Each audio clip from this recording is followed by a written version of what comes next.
വിശ്വാസവഞ്ചന വന്നില്ല അതിന്റെ ഇടയിൽ. അതൊക്കെ അപ്പുറത്തെ ഉണ്ണി. അവനൊക്കെ കുടുംബം നോക്കണ വേണ്ട.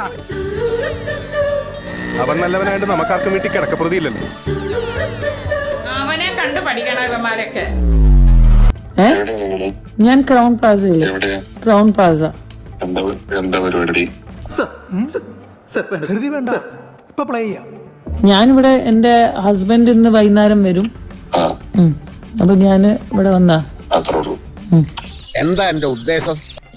അങ്ങനെയൊന്നുമില്ല. ഹലോ ചേട്ടന്റെ ചിരി ഞാൻ നിർത്തി തരാം. എന്ത് എന്ത് ഞാനേ എന്താടാ അവരെ ഇളക്കം? എന്താ ഇളക്കി കൂടെ? നിങ്ങളുടെ ക്രൗൺ പ്ലാസ എന്താ പരിപാടി എന്ന് വെച്ചപ്പോ ഇന്ന് വൈകിട്ട് ഹസ്ബൻഡ് വരുന്നത്. ഇയാൾക്ക് എന്താണ് വയ്യേ? അല്ല അതല്ല, ഞാൻ അങ്ങനെയല്ല. ബോംബെന്ന് മൂപ്പര് വരും എന്നാ ഞാൻ പറഞ്ഞത്. നിങ്ങൾ പറയണ എന്ത് വേണമെങ്കിലും ചെയ്യാം. നാട്ടുകാരെ വിളിച്ചുകൂട്ടി നാട്ടിക്കരുത്. അയ്യോ, അതാ ഞാൻ പറഞ്ഞത്, മൂപ്പര് വന്നിട്ടാണോ പരിപാടി? ഓ ആ പരിപാടി അങ്ങനെയൊന്നുമല്ല. ഇത്തിരി പഞ്ചാര വീട്ടിൽ സോഡാ സർവത്തിന് കേട്ടോ. ഇപ്പൊ വേണ്ട പറയാ.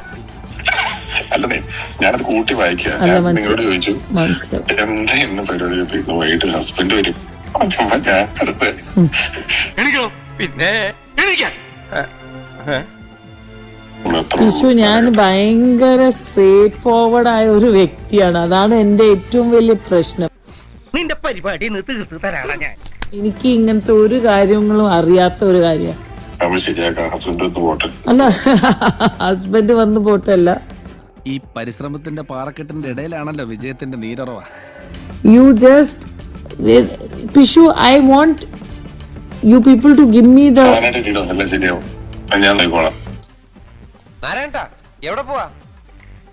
ഞാൻ പ്രഷറിന് മരുന്ന് കഴിക്കാൻ മറന്നു. ഇപ്പഴാ ഓർത്തത്. അത് നന്നായില്ലേ?